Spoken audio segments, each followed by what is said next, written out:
Ayan, natuloy ba yun? Alright, okay. First of all guys, sa lahat ng mga narito ngayon, there you have it. I hope that our runners were able to answer the questions sa lahat ng mga nagtanong. Guys, marami talaga kayong aabangan dito sa Season 2 ng ating Running Man PH. At talaga naman mas exciting at pinasaya ang bawat episode. Of course, to end our media conference, syempre, all of you can have some parting words para sa lahat ng narito. Let's take it away from you, Cap. Alright, I just want to say thank you again to everyone here. Tanggalin na natin si Angel. Nanalo na yan na season 1. Hindi, nanalo ka na eh. Ako po talaga. Naman. Okay na boy. Kanaw. Lahat kami gusto, syempre. Parang, ang sarap din kasi matawag na ultimate runner, diba? Diba may karga eh. Pero kahit na wala naman talagang ultimate prize.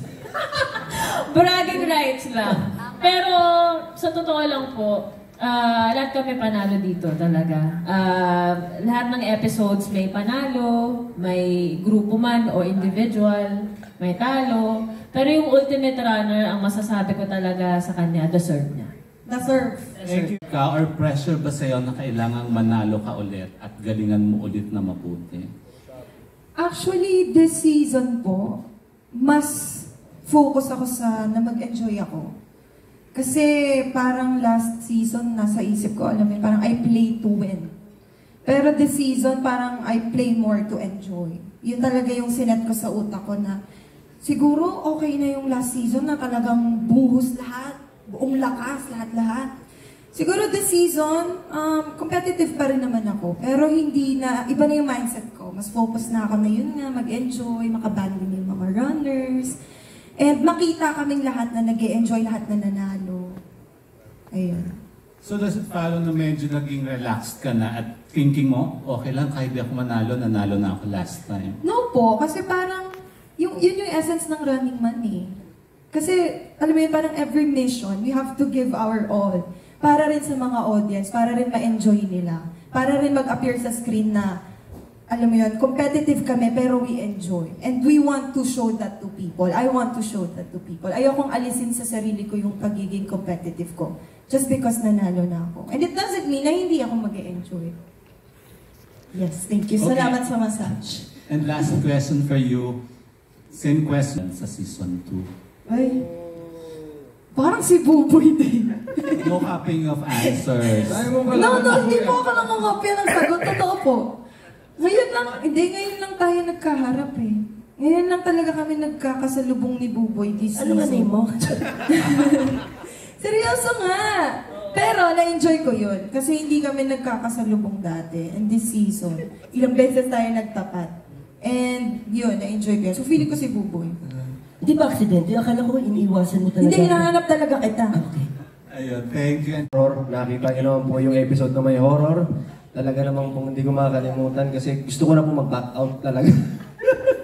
Kasi isa po yun sa mga kinakatakutan ko. Actually, dalawa yan. Rides, tsaka horror.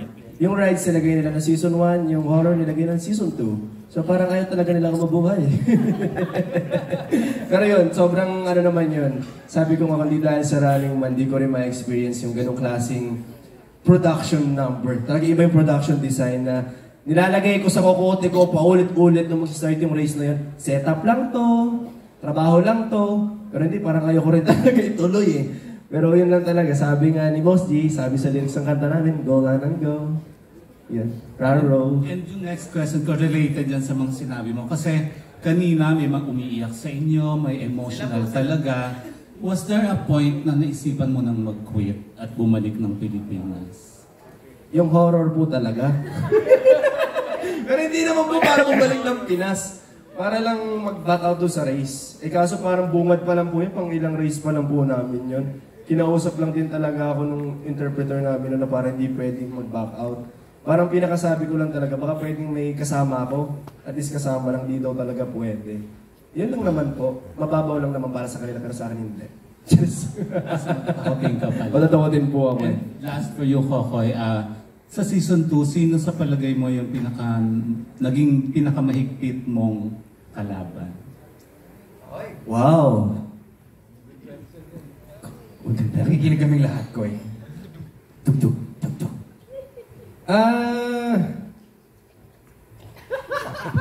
Ano ba yan? Ito naman mga to eh. May Masyado binubulong nag-aabang si eh. Buboy, may binubulong. May gusto ka bang... Si Buboy na lang, parang nag-a-assume si Buboy. Charis. Hindi si Buboy. Isa si Buboy din talaga. Kasi madalas kami mag-abot talaga eh. Hindi rin namin alam kung bakit. Bukod sa amin ni Angel. Si Angel kasi pa nagtatapat kami, parang hirap hindian. Alam mo yun? May gano'n. Wow. Ay, gano'n, daming tao mo talaga. At tapos, hindi kami ni Buboy talaga pa nag-aabot kami. Parang, ano ba yan? Parang gusto namin lagi parang chill lang eh, pero pag kami nag-aaway, parang minsan lang ito mangyari, bigay natin to. Pero kalmado. Pero bigay natin yung kung anong deserve ng mga manonood. Ganun. Ayun, thanks po. Thank you po. My next